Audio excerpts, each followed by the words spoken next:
so much fucked up shit to get into.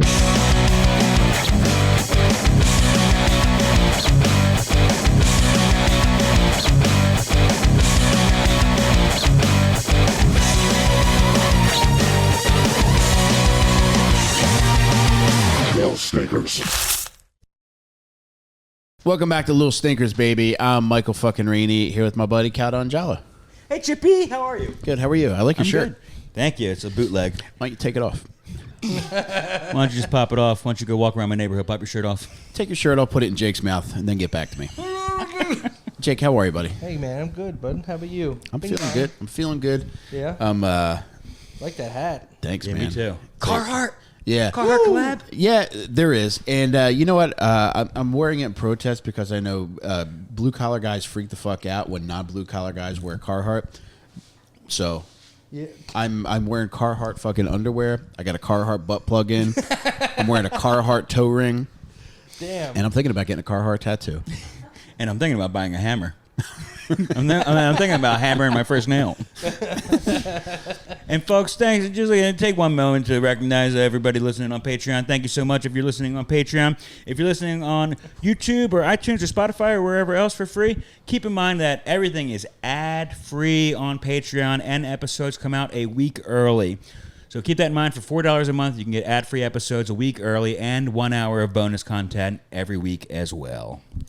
Promise to give you as much bang for your buck as possible, and yeah, we're thinking of all the different little things we could add to make it more enticing for everybody to join us on the Patreon. And more stuff's coming down the pike, but I promise you right now, it's more than worth your while. Yeah, and more buck for your bang as well. Well, thank you. Oh, that's a great. Put that on a T-shirt. And more suck for your fuck. Oh. Yeah. Boys, I'm excited to talk stinkers tonight. If we get to do it. Now, John, we got to flip that weird little thing that's on the back of your phone that probably doubles as something that you shove your dick through. Yes, it's called a pop dildo, and it's so I can hold my phone while I'm showering. Is that what the Indian guys are selling in those ice cream trucks? I haven't seen one yet. Yeah, I think it's Where are pop they? dildos, yeah. Well, let's just flip this thing. Let's just give it a big flip. See if we're talking about a Impractical Joker, who I want to talk about, or no, I lost. Oh, fuck. Jake. It's Pung Talk. I'm so excited, guys. I have a stinker for you today that I'm very excited to talk about. Let it rip, baby. All right, today we are covering Vicky Jo Omdale. She sounds white trash, and I love her already. A.K.A. Brynn Hartman, wife of Phil Hartman. Yeah, pretty shitty lady, man. Very pretty lady. Very, What a bitch. So why did she have two full-on different names? Oh, we'll get to that. Okay. That's for sure. Hey, y'all crazy bitch. And you killed Phil Hartman and then shot yourself. Take me down. Spoiler alert, I didn't know that. Oh, fine, dude. Yeah, wait, we'll get there. I'm so bad. I thought I thought I was going to be able to mail this lady a letter calling her, what a bitch. We'll put her in her grave. Yeah. So she's born Vicky Jo Omdale, and it was April 11, 1958 when she was born in Thief River Falls, Minnesota. Now, I'll tell you, until this morning, I thought it was Beef River Falls, and I was so excited to tell you about it. I was like, let me just double check before I say that. Bitch, let me fall into your beef river. Yeah. Thief River, who stole all the beef? So her parents were Donald Jean and Constance, a.k.a. Connie Faye. Dad was an engineer. Mom worked in retail, Christian household, one of 4 kids. Typical upbringing. They said Vicky was the troublemaker of the 4 kids, but like nothing stinkerish to report there. She was always trying to figure out who she was. She expressed the desire to become famous, like being an actress early on, and people encouraged it because she was very pretty. She had blonde hair, she had blue eyes, and she all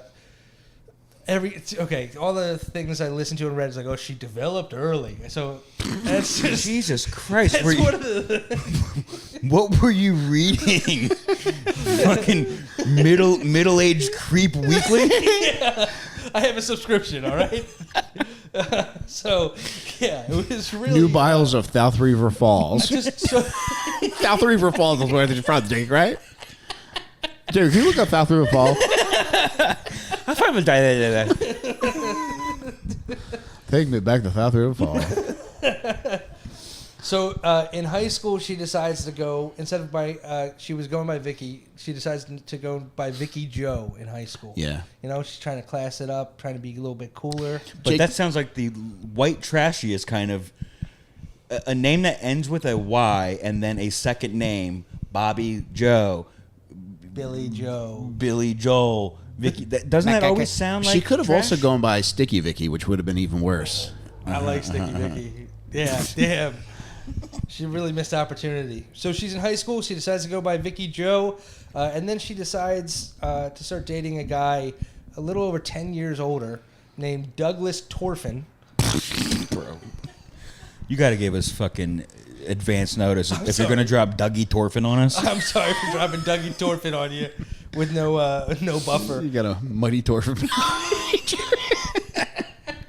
So Doug Torfin was 28 years old. He had already been married and divorced by this point, and he was dating a girl in high school. That's the kind of guy that says she developed early. That's where I got that information from. Did you guys have anybody in your grade in high school that dated an older guy? I don't know.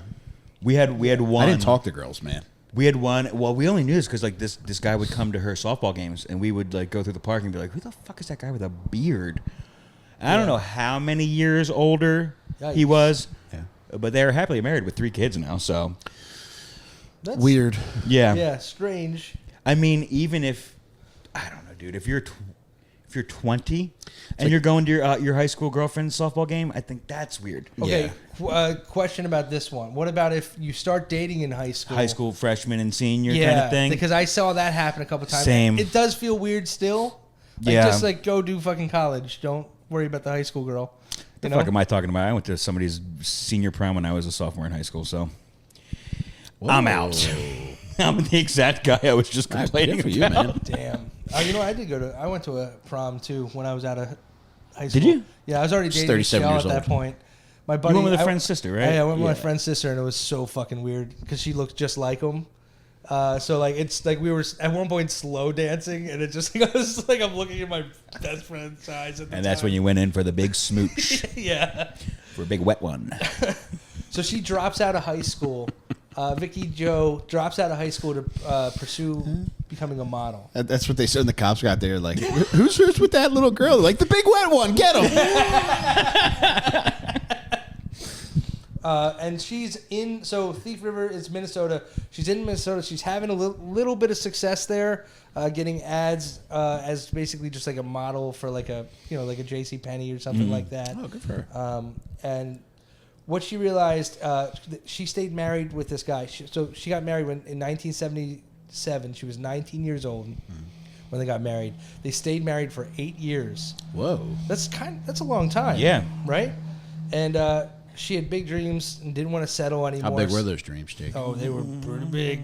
Because then she dumps his ass and decides to go to L.A. to pursue acting and modeling. Oh. This is 8 years, so 27. she's 27, She's 28. 27, 28, yeah, when she moves out to... All right. Hey, it ain't too late. I mean, it is if you're a woman, but Pretty close. Pretty close. No, it's okay. So she, before she leaves, she started to take all her modeling jobs and just start building a portfolio for when she got to L.A. But believe it or not, nobody was hiring Vicky Joe, and that upset her. So what did she do? She decided to change her name to Bryndon. Brynn. Bryndon. A name she made up. Bryndon. This is made up, right? It's a made up like nickname. It sounds like somebody's lying about the last meal they ate. Yeah. Like, where are you coming from? What is it? 2 in the afternoon? Yeah. I had the wingdings at Brendan's. They're buy one, get one. Yeah. Buy one, get one wingdings at Bryndon's. Her friend, this is just a quote, just to break up from the facts. She said, one of her friends said, when I met Vicky, she was Vicky. Then she became Vicky Joe, then Bryndon, then Brynn. I'd laugh and say, who are you this week? Damn, that bitch got jokes. Yeah, she does. So it kind of works, though. She gets like a couple of commercial spots, a couple of TV spots, but she was not happy with her level of success when she got to L.A. She was frustrated wanted things to move a little bit faster. That's unfortunate because she's listening to simpletons like that, bitch. It's like, who am I this week? I'm getting fucked by Phil Hartman this week, bitch. Who am I next week? The murderer of the funniest guy of all fucking time. Do you think, in your mind, did her getting commercial work or any acting gigs have anything to do with her name change? I mean, I don't know. It's just coincidental, probably. Yeah, I think it just all started to happen. Finally, things. She met enough people. Something started. To work. Although I gotta assume if you're going by a name like fucking Porky Lynn or whatever the fuck her name was, you'll probably find something commercial wise. Who's the next? Porky Pig. I gotta change my fucking name. Yeah, so she gets her first job as a swimsuit model. Ooh, which is, I mean, good. That's a good place to start. And she would audition for acting roles, but never got callbacks. But as a result, she started drinking more. Yeah. She was upset and started doing cocaine. The devil's powder. A guy that's never even seen it in real life. Yeah. I've accidentally smoked it. Thank you very much. One time. Her brother urged her to go to rehab, and she did. She got clean. And then she changed her name to Brynn after that. Nice. So in about 1986, she's still recently divorced, and now she's complaining to her friend, a producer, Victor Drake, about how there's no nice guys in Hollywood anymore. Yeah, true. And Victor Drake's like, oh, I know a guy. He's pretty funny, a little successful. I'll set you guys up. O.J. Simpson. Man, if that what a sliding doors moment that would have been. Nope. Instead, he introduced her to Phil Hartman. And what were his successes at the time? At the time, he... Pee-wee? So this is 1986. So He did the Pee-wee movie? Yeah, the Pee-wee movie, Or right? the show. The show at that point, I guess not late, the movie. late 80s. I don't know if that was on. Yeah. I think the was the Pee-wee movie might have came out in 86, 88? 87. Oh, okay. Jake, there's so many 80s. So many 80s. They're just, it is 81. 80 for Brady. That's the only 80 I know of. But he did have some success. Like, I think at this point, so I'll explain. So he was born, I like a little digression right here. Phil Hartman was born September 1948, one of 8 kids, Canadian, moved to America when he was 10. He majored in graphic design, which I didn't know. Interesting. His goal is he wanted to design album covers for rock bands. Whoa. And he had some, like, I think he was working on some, but I didn't get a list of what that was. Was graphic design in the 80s just drawing? I Was it imagine, just, yeah. I would assume, probably maybe some early graphic stuff on computer. But like probably mostly hands. Yeah. Just hand stuff. Mostly hand Doing stuff, like 8th grade some stuff. feet Yeah. stuff. Yeah. Some feet stuff if you're nasty. Yeah. And I mean, it is prom night. so while he's working as a graphic artist, he's also working as a roadie for bands, like a stage manager. Ooh. So he's fucking cool, man. He knows Yeah. some cool people. He's doing some cool shit. And in 1975, Phil went to see a show with his friends at the Groundlings. Mm-hmm. Never done comedy before, just saw that, just thought how cool it was. He hung out with some comedians who were friends, and he went to a party at a comedy club, and Phil jumped on stage and started having fun at the mic by just doing impersonations and impressions. Ooh. And according to this, after his performance, he was asked to join the Groundlings. Whoa. Like, they were like, dude, that was really funny. You should come join us. Mm-hmm. That's got to be the first and only time it's ever happened. Like, this is going to give such false hope to the This really will, to the yeah. loud guy in class. I hated reading it because I was like, this is not how it fucking goes, ever. But hey, maybe if you're Phil Hartman, it does. And that's when he met his good friends, Paul Rubens, a.k.a. Pee Wee Herman, and John Lovitz. Okay, they were both in the Groundlings with him? Yeah, they Okay. were like his boys in the Groundlings. And jealous? The guy who was once very rude to me. Go on, Oh, yeah. Yeah.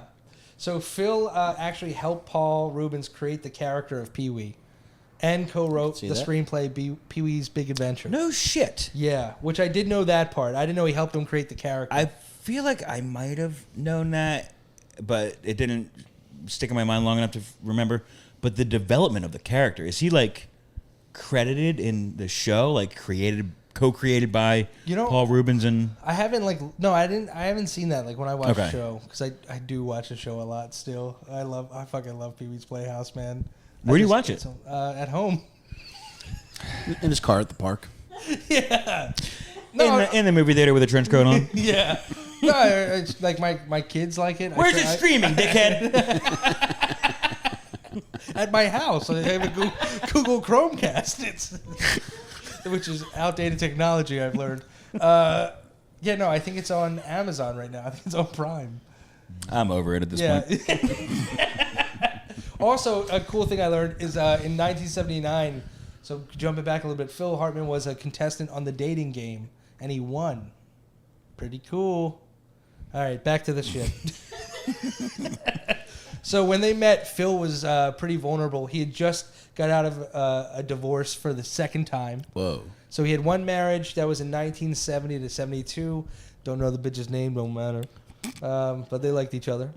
Then he married Lisa Strain in 1982, and they broke up in 1985. Strained relationship, Jake. Strained relationship, indeed. Oh, man. Yeah, You got to give me a heads up, man. So Strain said Phil would, she would, I guess after he passed away, she gave comments about, like, how he would retreat emotionally in the relationship. Like, if they were getting into a fight, he'd just kind of, like, walk away. Or Oh, God forbid. Yeah. Yeah, God forbid a man that doesn't want to further the argument. Yeah, well, de-escalation. Yeah. What a dickhead. What an evil fucking dickhead. But she claims, she's like, dude, it drove me crazy. Like, that's what she said, like, describing it, like, being in the relationship with him. That's probably why he was doing it. So yeah. This bitch is going to go nuts if I just get in the car. So they get divorced in 85. He's very sad. He had a very Catholic upbringing, so he feel like he's failed at this point. Oh, my God. So He upset God twice already. yeah, I mean, it's twice that it's gone on. Plus, so, however many times he's masturbated. So when he meets Vicky, Brendan at the time, or Brynn, whatever the fuck, it's very passionate, but it's also rocky from the jump. Like a lot of explosive fights, and then a lot of great makeup stuff. It's kind of What kind of stuff? Like L'Oreal makeup? Maybelline? Yeah. Maybe it is Maybelline. That's what I say. Anytime you pick up a prostitute that ends up being a man, I say, maybe she's born with it. So they were basically done. They were broken up. They got into a big fight.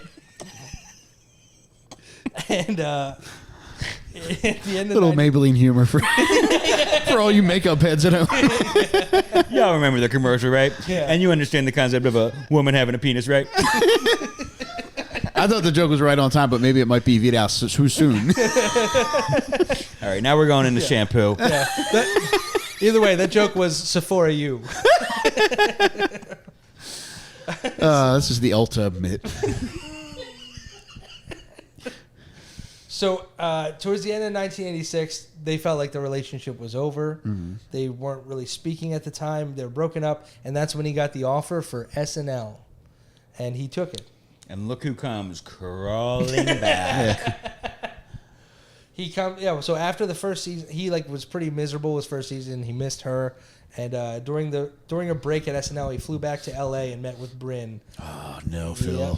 And by the second season, he came back to SNL. She joined him with her suitcases. Fuck you. She moved to New York with him. And Phil was doing everything he could to help Brynn, too, with her acting career. Really? Because she was, getting jealous very early on because they were both going for the same things. And And he's rising very quickly yeah. and beloved immediately. he's getting cast in things, and she's going out audition after audition, just rejection after rejection, man. And got to be brutal to fucking have to tote her along everywhere when you just want to hang out with your buddy Phil Hartman and you see this fucking psychotic albatross. dude, and it seems like he was the type that brought her everywhere. Yeah.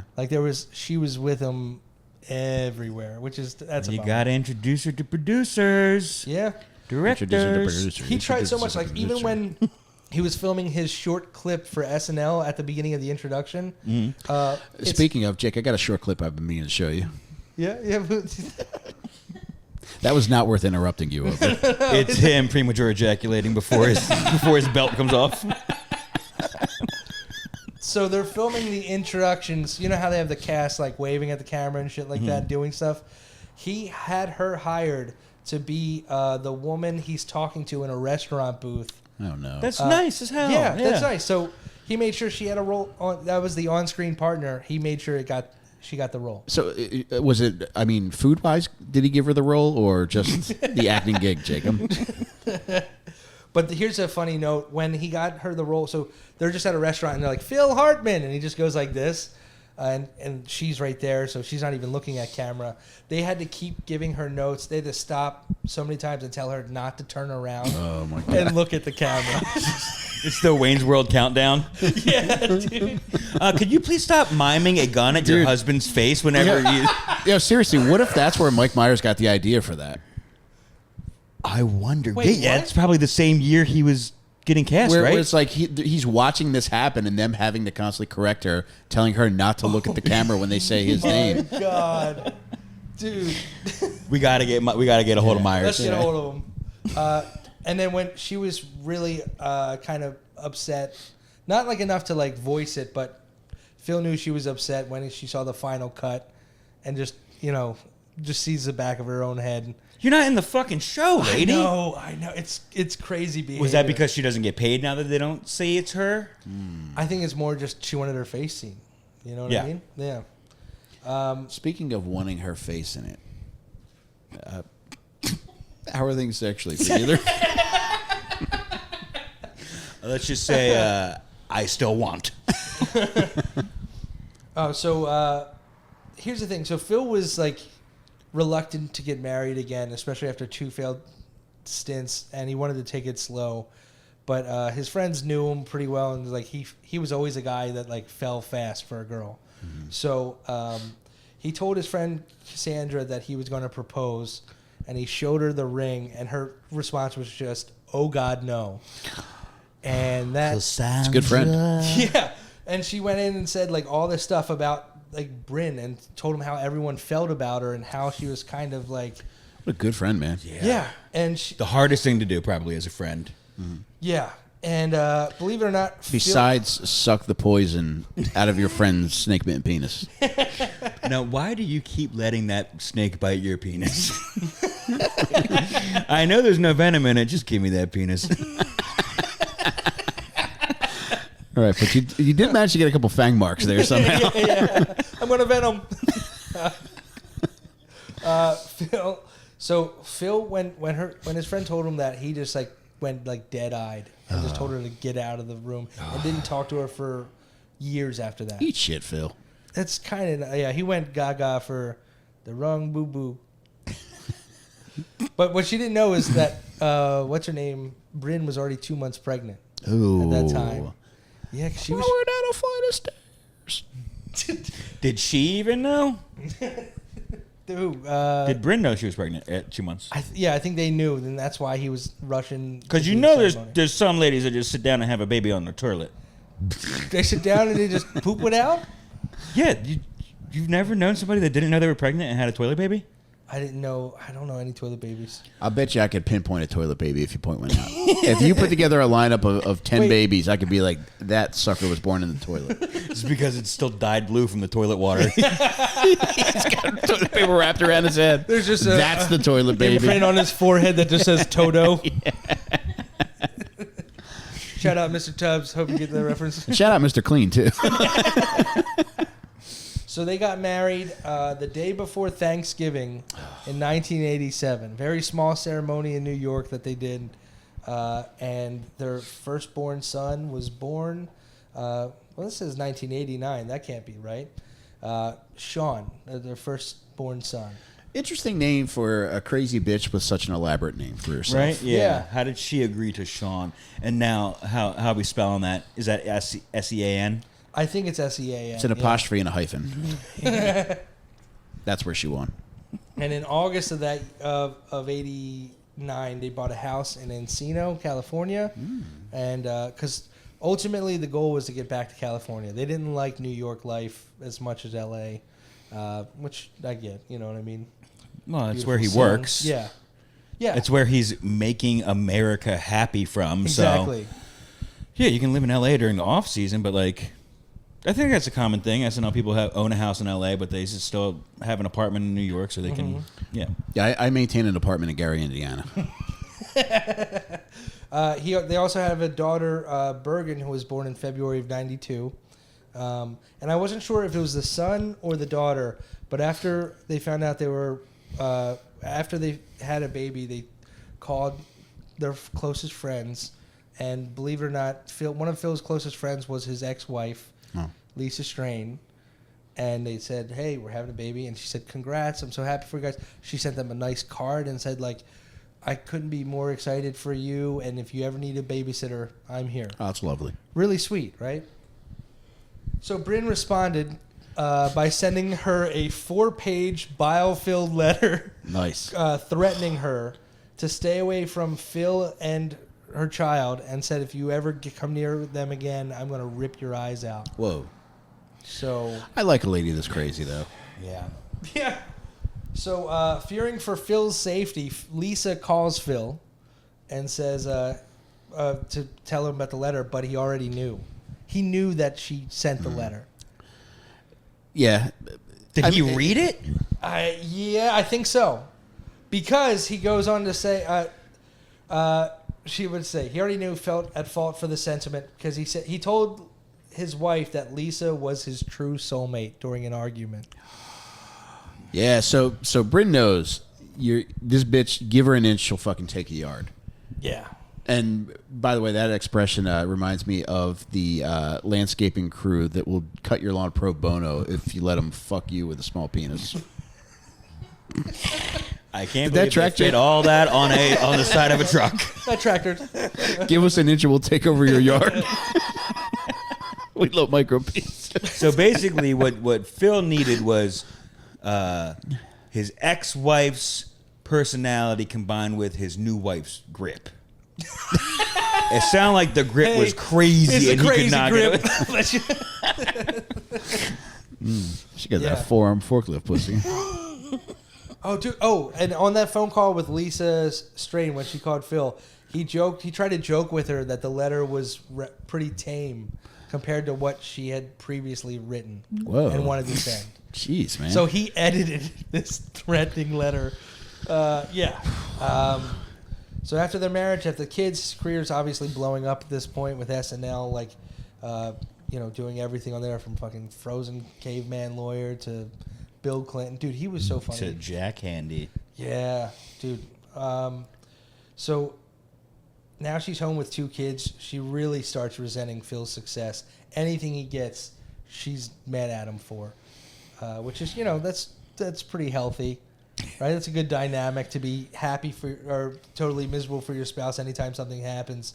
And she was like upset about being alone in the apartment, which I understand that, but Get a hobby. Go for a fucking walk. Yeah. Start a fucking nonprofit. Like, start one of those dumb bitch wife companies that is going to fail in a year and Like a waste a craft lot of coffee money. company. Yes. Yeah. dude, she would constantly yell at Phil in public and everywhere about not spending enough time with her and the kids.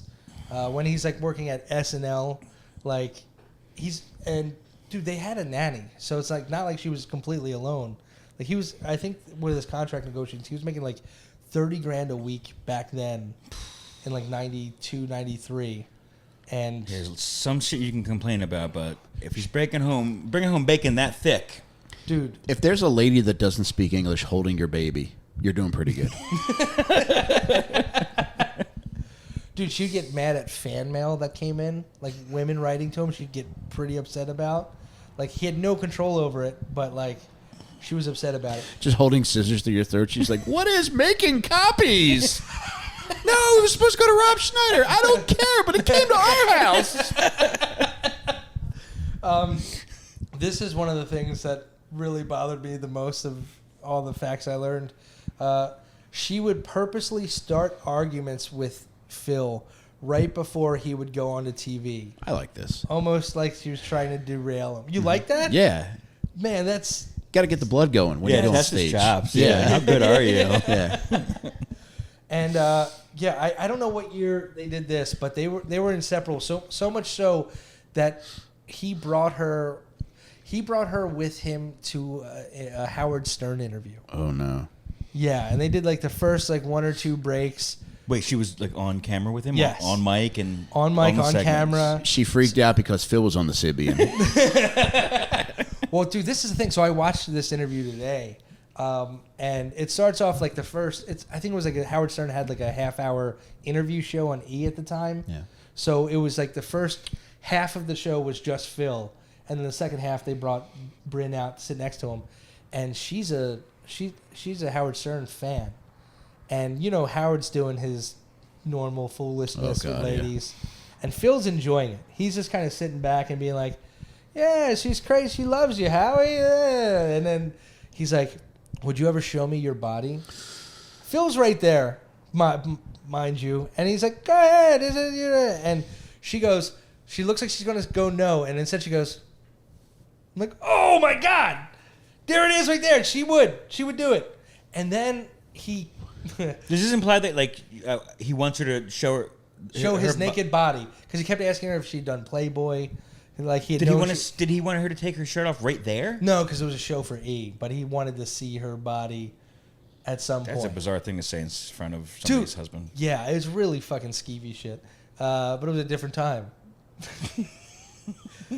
And then towards the end of the interview, he goes, I didn't even properly greet you. Normally, I would give you a kiss normally, but I wouldn't do that with your husband here. And Phil's like, go ahead, have at it. And then she looks, and dude, she was so excited. And they kissed for a pretty long time on camera in front of Phil. With tongue? No tongue, but it could have been because they kind of pulled away, the mouths with get a little Beetlejuice hidden. in the middle. Very fucked up. But I mean, for someone who was so wrapped up in jealousy and being upset by fan letters, the ex-wife offering to babysit, and you're going to rip her eyes out. You're kissing Howard Stern on national TV. You're doing way worse shit that dude. Hypocritical. She's a hypocrite, man. She done a hypocrite. So, cool. I lost my place. So let's keep going. So then after the Howard Stern show, I don't know when that was. Relationship was rocky. Give me a second. Talk amongst yourselves for a second. You a Howard guy? Did you listen I loved to Howard? him. I did. I loved him. But looking back, anytime you remember something specific about the show or hear an old tidbit, you start to recognize how fucked up it was. It was just like, what are you fucking doing, man? Yeah. So when he was at SNL, she would come to the studio often just to fight with him, in the hallways. There would be plenty of times where his coworkers said that he was showing up with bruises and marks. Yeah. There's a lot of this. If you didn't do a slight sad. snicker first, I would have done the slight snicker first. And this isn't Bruises and Marks, the R&B duo, right? They used to do all the sad songs about getting your ass beat as a man.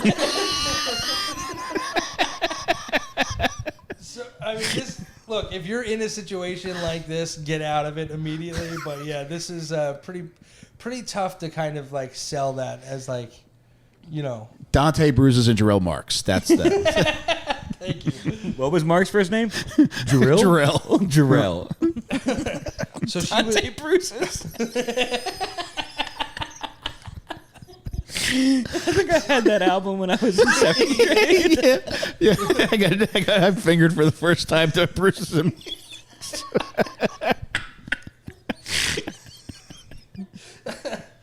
But dude, so at this point, she's going off the wagon a bunch with drinking, with coke. She's on again, off again with that kind of stuff. But she's getting really sloppy. She actually wrote one of those threatening letters that she wrote to Lisa, the ex-wife. She wrote it to somebody she was jealous of on SNL with Jan Hooks. Whoa. She wrote her very threatening letters, probably even worse. There's boxes of letters that she wrote to this lady. Here's the great tragedy in all this. She sounds like she's very good at sending threatening letters. If she had just focused that into a threatening letter writing business, right? Yeah. Where it's listen, there's no blood on your hands. I'm doing all the work for you. Send a threatening letter to anybody you want. $100 a pop. Yeah. But she never. So with Jan, she never sent any of the letters, and I think the reason why she didn't is because she was famous.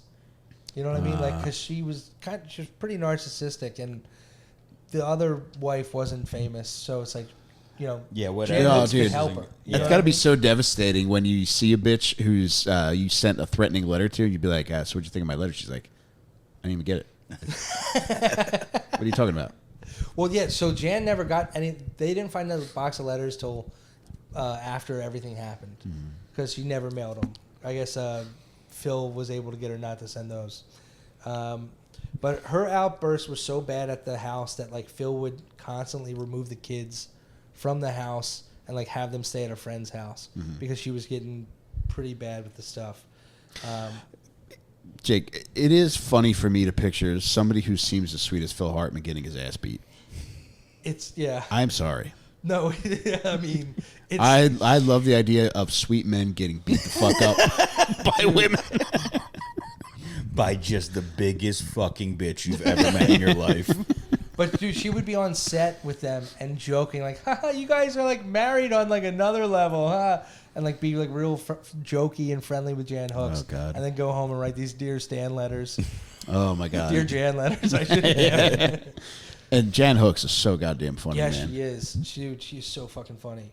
And dude, more stuff started happening for Phil, which created more contention in the relationship. Like he got on to be a voice actor on The Simpsons, which really helped blow him up. He did the Animaniacs, The Critic, or The Tick. I mean, or no, Critic. That's the one with John Lovitz, right? That's the ticket. Yeah. But there was multiple occasions staff at SNL would hear them constantly arguing in the dressing room. And at least one time, she stormed into the studio demanding a divorce after he gave her an ultimatum. And the ultimatum was like, the drugs or the kids. Mm-hmm. And that's why she wanted a divorce. Mm-hmm. I want neither. Let me think, Phil. I mean, the fact that the staff is watching this happen, the cast, whoever, and nobody is like, can we take this bitch's access badge away? Like, can we stop letting her in the fucking building? She's a distraction for the entire show. Like, yeah. But that Phil's such a nice guy, or a pathetic worm simp. You tell me. Oh man, dude. So he also confided to the makeup artist at SNL that he didn't want a divorce, and he was like, "I know I'm gonna have to deal with her addiction and her abuse for the rest of my life." Dude, imagine how hard or how bad your hands hurt as a makeup artist putting makeup on an abused man. Just trying not to see your stomach shake from laughing. Meanwhile, just bumping you the whole time. Putting on, I don't know any makeup terms. Folks, this week's episode of Little Stinkers is brought to you by Hims. When you're in bed, you want to know you're going to perform. Skip the stress and get Hims. Hims gives you access to straightforward ED support that's designed around you. Get personalized prescription treatment options for ED. Hims offers trusted generics that cost 95% less than brand names. Hims also has in-house products like Hard Mints and Sex RX Plus Climax Control. Yee-hoo. With 100% online access to treatment plans, Hims brings expert care right to you. To get simple online access to personalized, affordable care for ED, hair loss, weight loss, and more, visit hims.com/stinker. That's HIMS.com/stinker for your free online visit. hims.com/stinker. Actual price will vary on product and subscription plan. Featured products include compounded drug products, which the FDA does not approve or verify for safety, effectiveness, or quality. Prescription required. See website for details, restrictions, and important safety information. Little Stinkers fans, when you want a healthy meal in minutes, you need Tempo. Tempo delivers fresh, chef-crafted meals right to your door. No skipping meals, no endless prep. With 20 new recipes every week, Tempo keeps things exciting. John, I don't know about you. When I got my box, I fell in love with the enchilada bowl. I've had dreams about it ever since. I saw that you have a ring on your finger. It looks like the enchilada bowl proposed to you, and you said yes. Anyway, yes. I'm more of a beef guy. I've been getting into the beef. I think it was a stroganoff I had. If it wasn't, I had a dream about something else myself. No matter your goals, there's a Tempo meal for you. Protein-packed meals with up to 30 grams of protein, calorie-conscious, carb-conscious, or even fiber-rich meals. Each Tempo meal is perfectly portioned for lunch or dinner. Have a meal ready in just 2 minutes. It's awesome, man. For a limited time, Tempo is offering Little Stinkers fans 60% off your first box. Just go to tempomeals.com/stinkers. That's tempomeals.com/stinkers for 60% off your first box. Tempomeals.com/stinkers. Rules and restrictions may apply. But dude, when he starts making money, like I said, they bought the house in Encino. They have the New York property, and he starts enjoying life a little bit. You know, the relationship's not really that fun. So he's buying cars. He bought boats to go to Catalina, which like brought him joy. And here's something a little fucked up: is like he only took his family to Catalina once. But he went a lot. He went a lot. That's cool. good. That was like his way to get away. You know what I mean? Have his own thing. Which that's awesome. I'm very happy that that's the kind of thing he was enjoying in his life. Yeah. Good luck swimming out here, bitch. In 1993, Ed Begley Jr. Was a friend of Phil and invited Phil and Brynn to his home in Ojai at noon for lunch, right? Just to like hang out couple to couple. But hours went by without them hearing from him. They don't know what happened. They just assume they forgot. And at 9 p.m., Phil called and said that they got into a fight on the way to their house and that he had to take Brynn home because they broke up. And so... he's like, they would later reconcile, but like I think he was like trying to stay at Ed Begley Jr.'s house after that happened. It sucks, man, because it's like they have 2 kids at this point.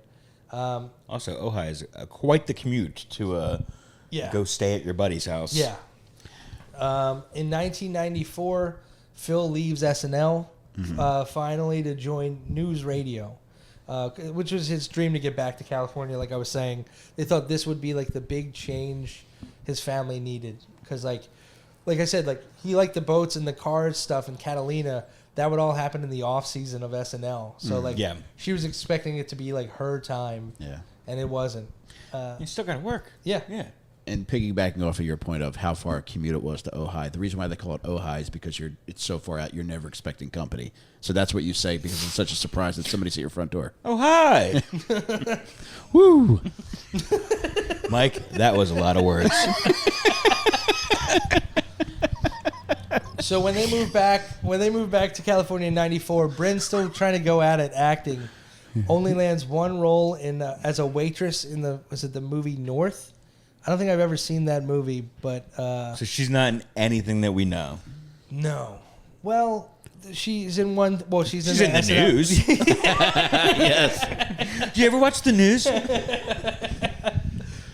yeah, she only landed that one role in 1994 as the waitress, and then he's back. He's on News Radio. They hit it big, and that was a pretty crazy cast. I had Andy Dick, Joe Rogan, and Dave Foley, and of course Stephen Root.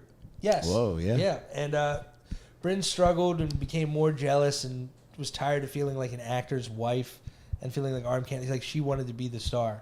So like, dude, she just couldn't. I mean, that's never. If it hasn't left her brain yet, it's never. She's going to have that aspect of her personality forever. Yes, and in like Joe Rogan told Phil several times apparently to leave the marriage, but You're kidding me? No, dead serious. Because also at News Radio he would show up with like scratches and like marks all over him, which was the R&B group after. Bruce's Mark's got scratches and Mark. Yeah. Bruce's got a little too comfortable around Mark, so scratches had to come in. Jaden scratches, of course. Man, I hope this band never turns into gunshots and marks. Please don't tell me, please. Oh no. But dude, and at this point in their relationship, they're sleeping in separate bedrooms. Like, it's not going well. She's losing her gorilla grip on him. I'm going to jump real quick to 1998, and then I'm coming back to 1997 for a second. Be careful. Yeah, it's good. My flux capacitor. Watch your ankles. And my knees. So in 1998, like I said, Phil was always looking out for her, and he got her. So Phil was hired for a 2-episode run on Third Rock from the Sun, and he got it under the condition that they hired his wife to do a 2-episode job as well, and they did. This motherfucker is the husband of the decade. Like, yeah.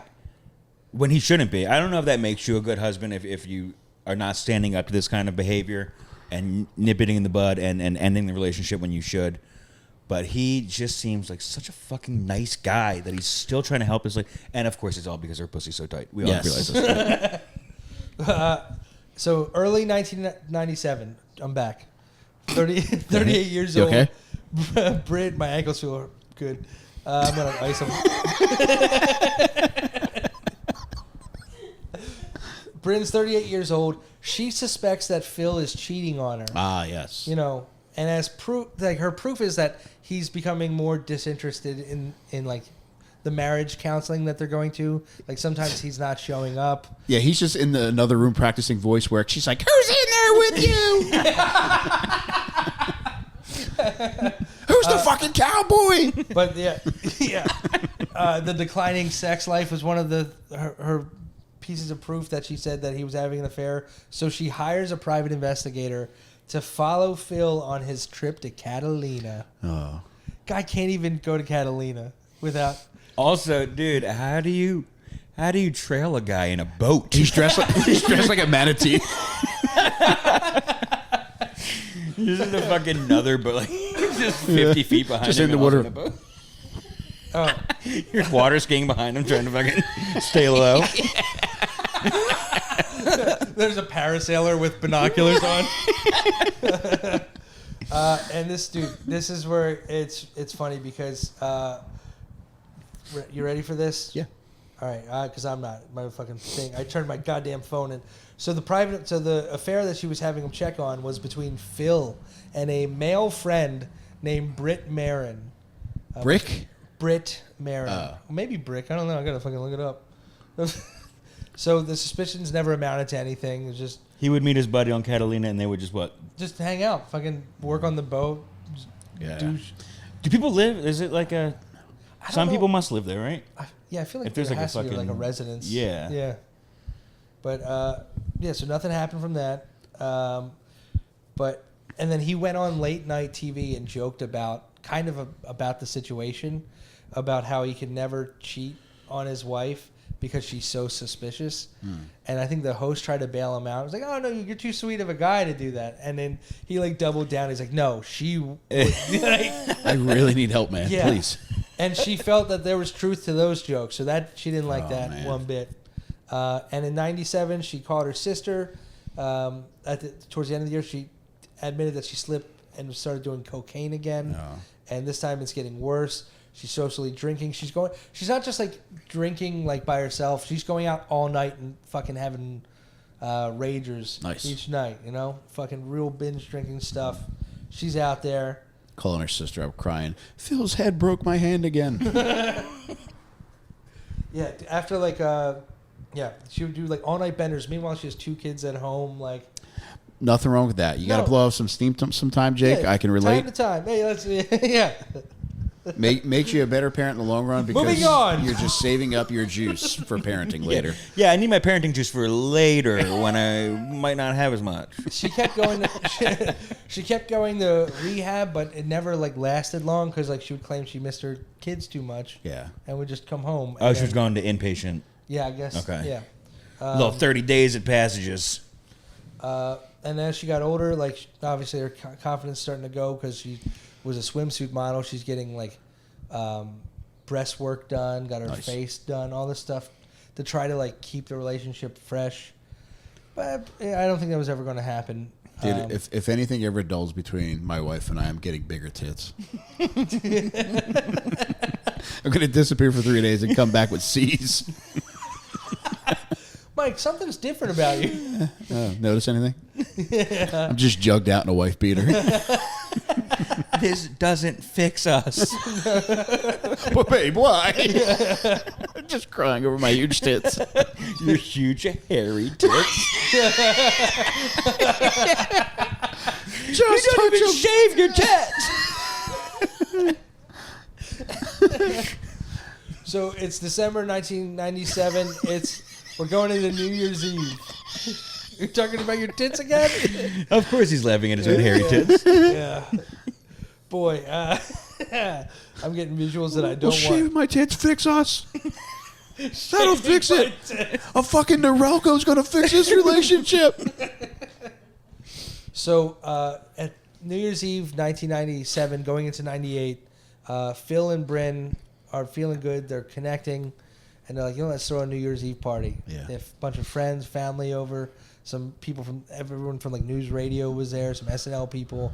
They're like, 1998. This is our year. Things are like we're changing. And apparently, at some point in the party, Phil heard like people banging on a door, yelling for Brynn, and didn't know what was going on. And they're like, "What's happening?" Brynn had locked herself in a bathroom with Andy Dick. I never saw that coming, dude. Because she had. There is nobody you want locked in a bathroom with your wife less than Andy Dick. I can be sure of that. Because she had approached him and said, like, "Hey, do you have any cocaine on you?" So this was like a slip. They were getting fucked up in the bathroom. They know they're in there. They're knocking. They're not answering. Like, it's just real fucked up shit. So that caused a little bit of stain on the fucking relationship between Andy and Phil.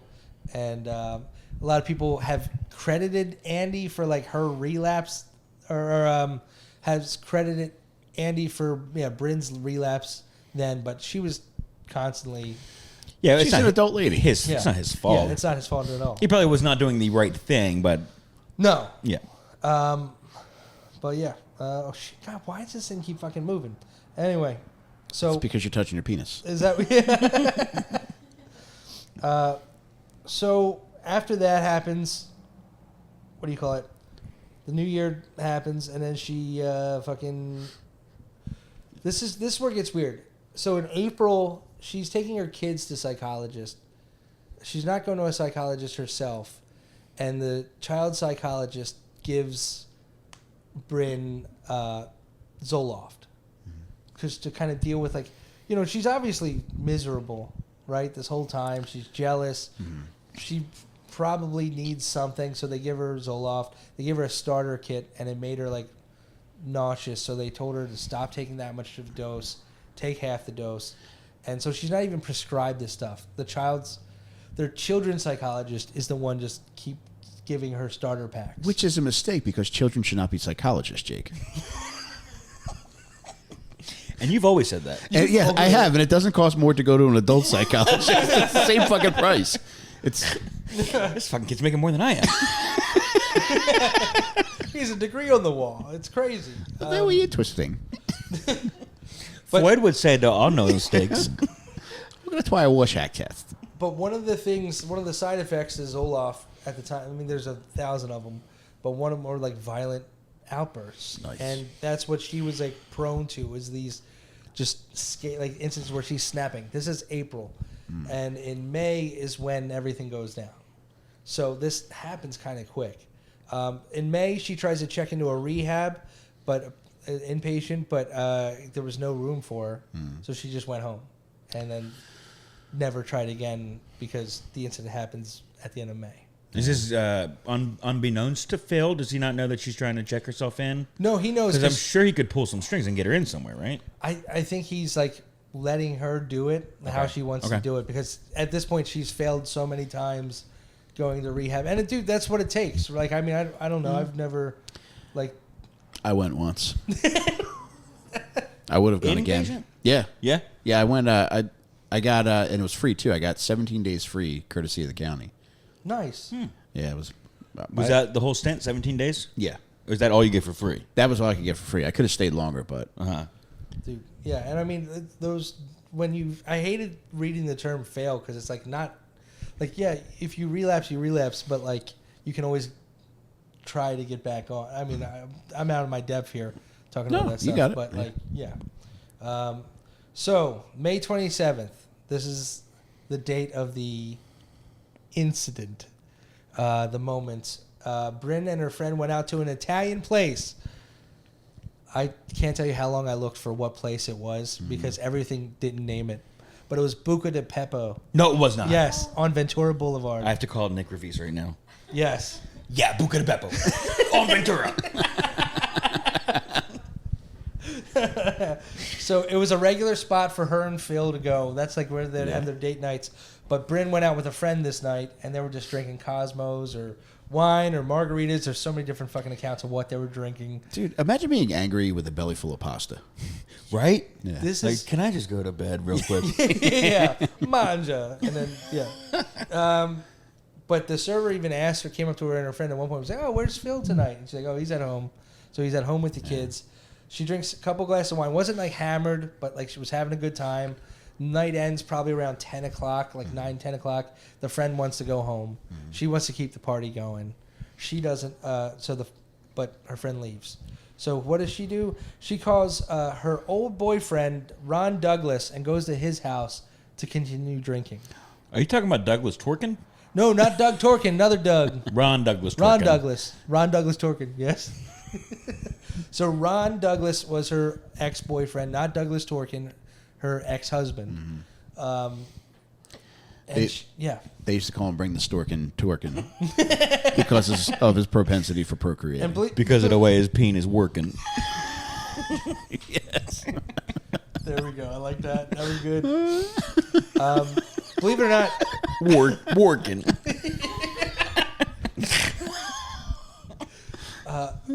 We fucking well more from working on. Phil actually, believe it or not, did not care much for this guy. No. Oh.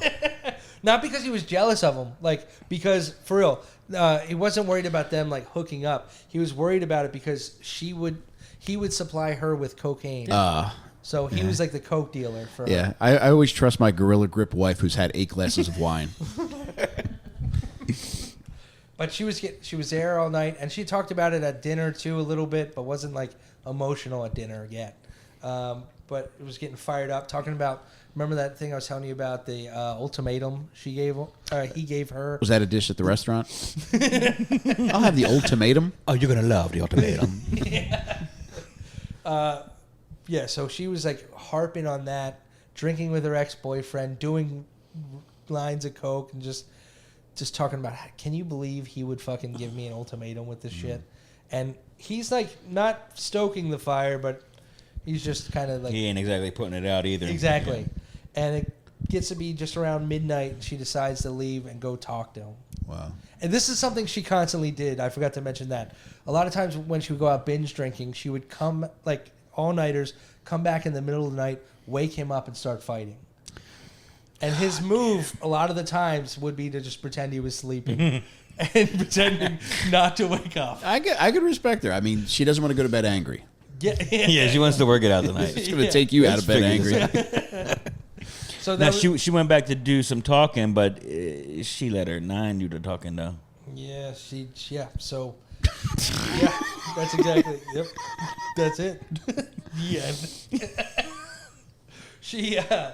So they apparently, according to her, she went home. They got into an argument, and like hours went by. It was like sometime after 3 a.m. She calls Ron, her ex-boyfriend, from the house, completely drunk, and it was like, "Hey, I found a note."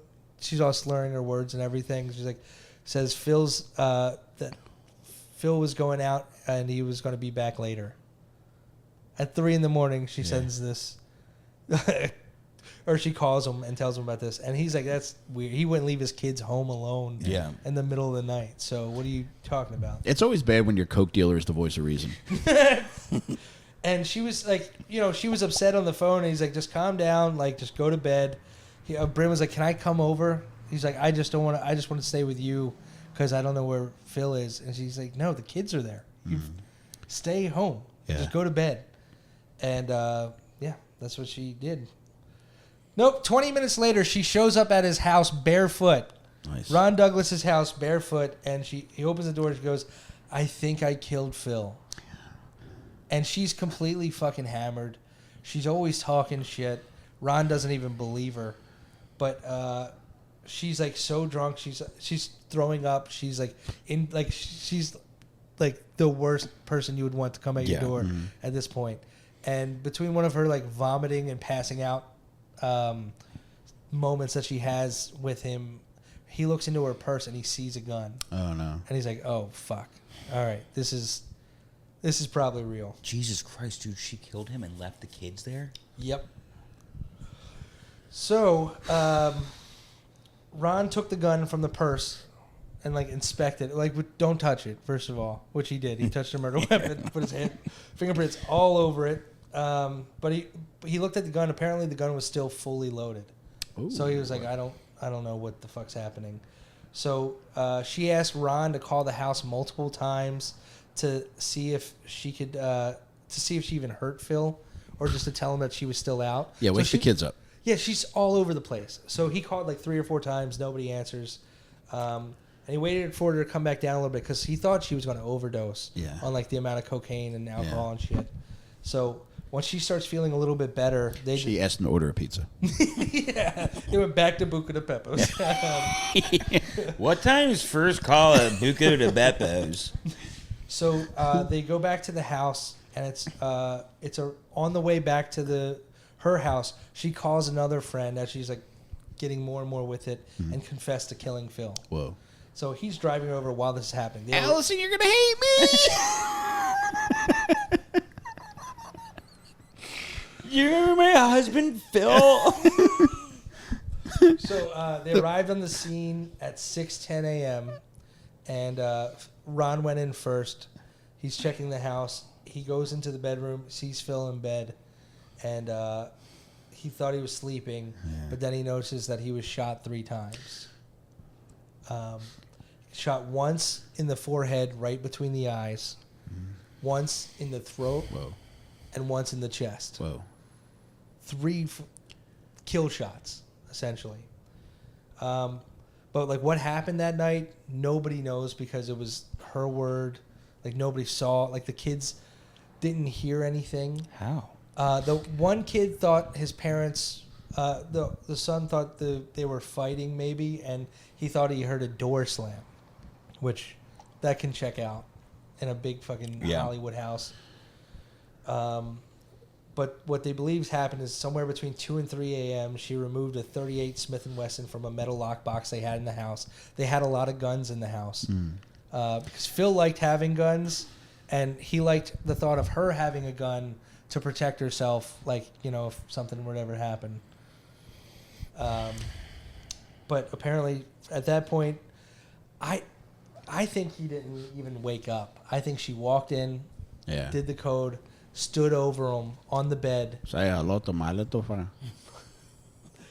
And that's when she killed him. So the morning after finding the body, Ron called 911.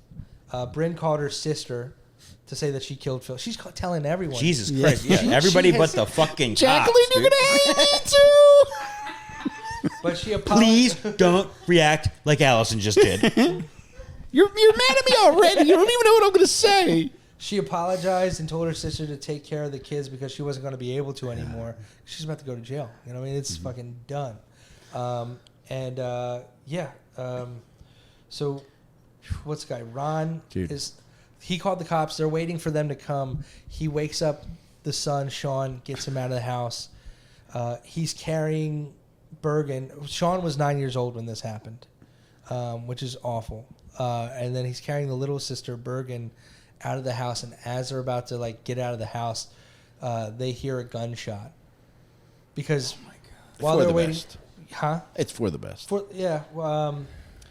Because while they're waiting for the cops, she started to freak out again, and she locked herself in. She locked herself in the room with Phil. She's still fucked up. It's still the same night. Still night after. Yeah, it's a morning day after. A couple hours later, just a few hours later, and she locked the door, and she got herself another gun that they had because the other one was at Ron's.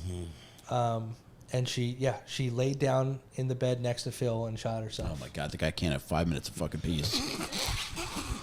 I got more for you on that. Phil Hartman finally gets to heaven. He's getting his wings. He's like, thank God. And he hears, so let me guess, you're still fucking mad at me. Don't tell me that's her.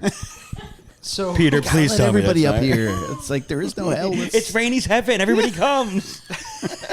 So yeah, she took her life laying next to her husband's lifeless body that she had. Oh my God, man. Very Shakespearean. I will give her that. She was always one for the dramatics, it seems.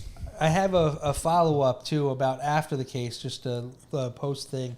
Brynn's brother sued Pfizer after the situation because that's apparently when she started that starter pack, she really started to ramp up which is fucking sad.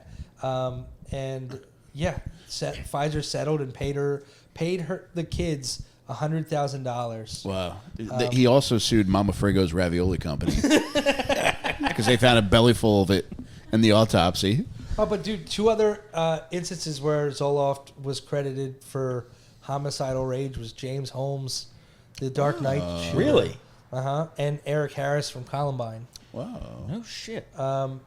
And Andy Dick, like I said, was accused of helping her fucking slide back into coke and stuff like that, and was kind of like ostracized after everything happened. Dude. Wow, that's part of why he got kind of put to the wayside? Yeah, No I mean, shit. I think it was just constant shitty behavior, but... Andy Dick would be a great pretzel competitor to Annie Ann. I'll stick with Wetzel's. But so this whole thing. So John Lovitz accused Andy Dick of like the one that caused like the landslide with her, right? Mm-hmm. And they kind of like they would not talk ever after that, right? John claimed to forgive Andy, but in 2006 they saw each other at a restaurant. Andy Dick went up to John Lovitz and said, "I put the Phil Hartman curse on you, and you're the next to die." Whoa. That's what he said to him in 2000. Dude, crazy to say that. Just like you're connected, dude. He got kicked out of the restaurant. Obviously, John finished his meal and Andy's. Jealous? Yeah. And I mean, in his defense, it was Outback Steakhouse, so there were no rules. Right.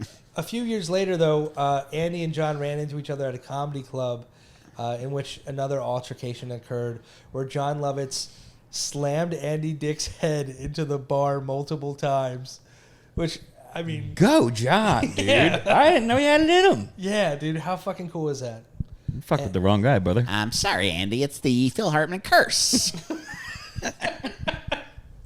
But Brynn's sister, Catherine, adopted the kids, and Phil did something really nice for his kids. It's a happy note to end on.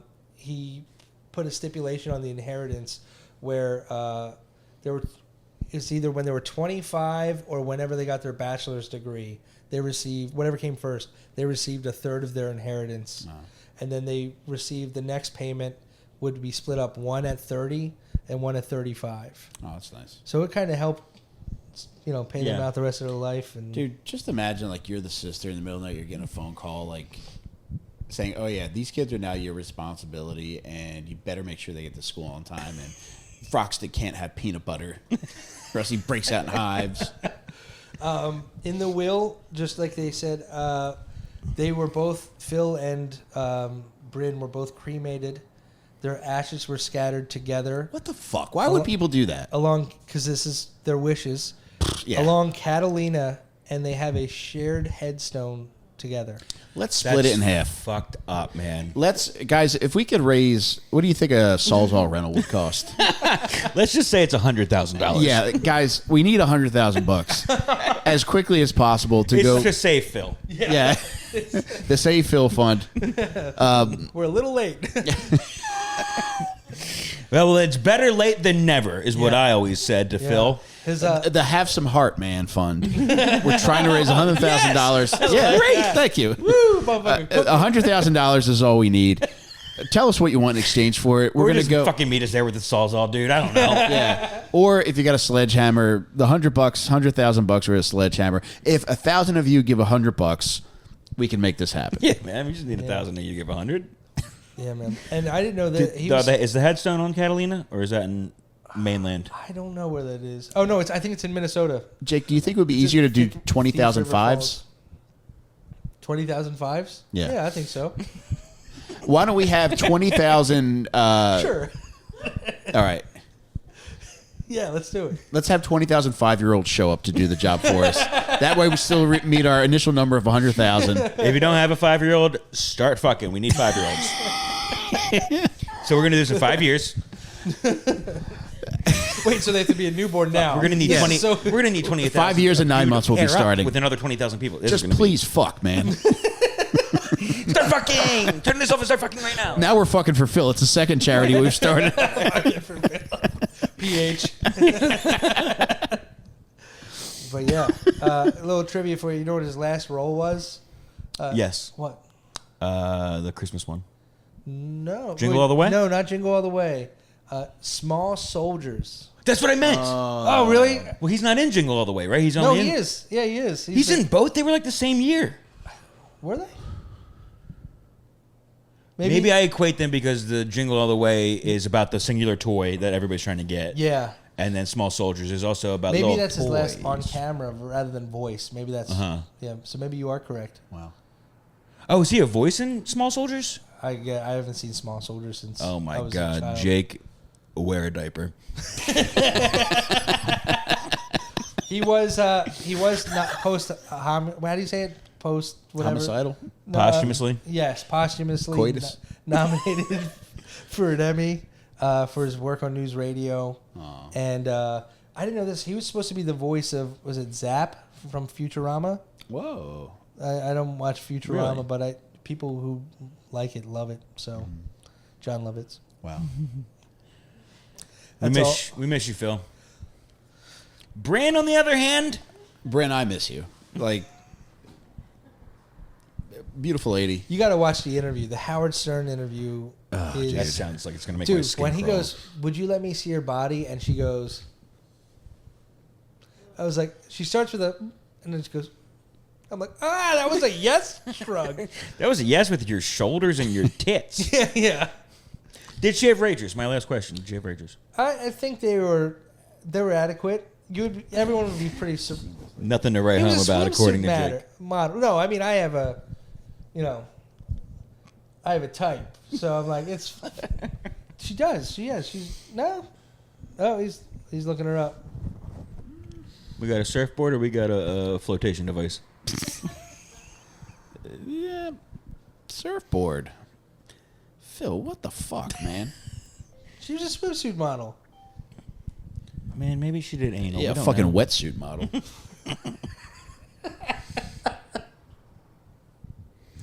Honestly, looks like she's gonna shoot somebody in between the eyes. Yeah. Yeah, she had a look in her eyes. But every picture I see, the interview, there's something in there that like makes me uneasy. I mean, that's hindsight, but Phil, what the fuck, man? Love you, Phil, love you, Phil. and love you, audience. Love you, audience. Thank you so much again. We love you, Ron Twinkins. Is that his name, Jake? Yeah, Doug Turkin? The Turfin? Douglas Bubble Trousers. Steady jerking turkey. Yeah, I'm scrolling. I'm back. working on Jorkin Torkin, all right? Douglas Bubble Trousers, of course, Torfin. Native American gentleman. Yeah. That was everything. That's all I have to say about that. Terrific presentation as usual, Thanks, Jake. man. Yeah. Great job. I'm sad. I'm mad. And I'm not going to take it anymore. Yeah. I'm farty. No, that was clearly Mike. Farty Thorkins. That was the guy's name. He was also part of Scratches and Marks. He was the beat producer. Later became Timbaland. Who's working with AI now. Did you see Is he? that? He's got an AI artist. No. He made her Asian for some reason. I know what the Yeah, reason. I know. That guy's always had a thing for the Far East. A thing for the pings. Folks, thank you so much for listening. Follow me on Instagram and Twitter at Johnny Delco. And if you're and like and subscribe us on YouTube, all that shit, man. Fucking help us out, dude. Yeah, follow me at Jake Mattera, and yeah, please subscribe to Patreon. Ad free, everything's a week early. You get audio for all the extra shit that we do. You get 1 hour of extra bonus content every month. So come check it out, man. It's so much fun. Everything that these guys said, remember, we're raising money for Have a Hartman. And what was the second one? Fucking Phil. Yeah, fucking for Phil. I think it was just to get a big, nice bowl of pasta at Buca de Beppo. Yes. Yes. So we're raising money to have a nice dinner at Buca de Beppo in honor of Phil Hartman. But on top of that, too, if we could raise $100,000 to do the grave smashing or recruit 20,000 5-year-olds to do it for us, because you can never underestimate how strong children are. And Children are our future, but yeah, they really are. In this case, they really are. And on top of that, too, yeah, all the stuff that these guys said. And thank you for those of you who support us on Patreon. It really means the world. And consider supporting us if you don't already. Patreon.com/Little Stinkers. We got bonus content out the fucking asshole. Bonus content, all 3 of our bullet wounds. And on top of that, too, we're adding more stuff in the near future. So support us there at Patreon.com/Little Stinkers. Finally, check out my live shows. I'll have the link in the comments below or in the show notes. And then also, I have a new true crime card game called Satan's Helpers. It's a ton of fun. You and your buddies get to play a role of defense attorney, and you're defending some of history's worst people like Bill Cosby, Jeffrey Dahmer, Ed Gein, Taylor Schabusiness, Travis the Chimp. They're all in here, baby, and they all need their good names cleared, and you need to be the one to do it. You can grab this at onperks.com. Grab it now and make sure you get it in time for the holidays. It makes an excellent stocking stuffer. On behalf of my lovely wife, Jamie, Jon DelCollo, Jake Mattera, and the Hartmans, we'll see you next time. Thanks, everybody.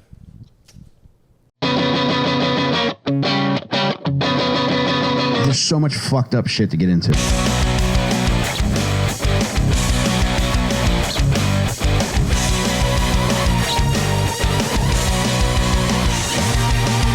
Little Stinkers.